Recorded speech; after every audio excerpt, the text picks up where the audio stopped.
शेतकरी बंधू आणि भगिनींनो नमस्कार. शेतीमध्ये दरवर्षी नवनवीन समस्यांचं भर पडत आहे. यावर्षी जर आपण ऊसाचा विचार केला, तर 2 समस्या प्रामुख्याने जाणवतात.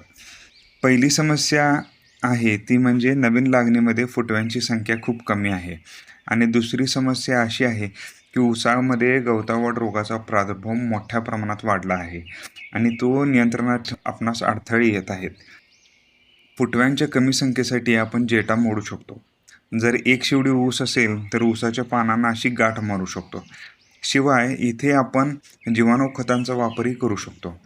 त्यामुळे मुळीच्या शेंड्यावर सायटोकायनिन ह्या संप्रेरकाची निर्मिती होते आणि नवीन फुटव्यांच्या निर्मितीस चालना मिळते.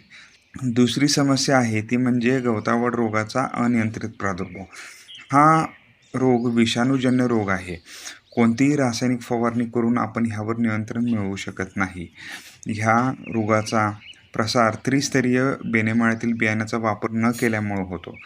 आत्ता जो आपणास प्रादुर्भाव दिसतो, तो रसशोषक किडी जसे की पांढरी माशीमुळे दिसतो. पांढरी माशी ज्यावेळी एखाद्या रोगग्रस्त ऊसाच्या रोपांवर बसते, त्यावेळी रोगकारक विषाणू त्याच्या पायास चिटकतात.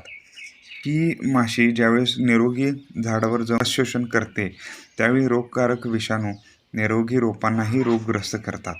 त्यामुळे सर्वप्रथम इमिडाक्लोप्रिड सारख्या कीटकनाशकांची फवारणी करावी आणि नंतर रोगग्रस्त रोपं उपटून शेताबाहेर टाकावीत. धन्यवाद.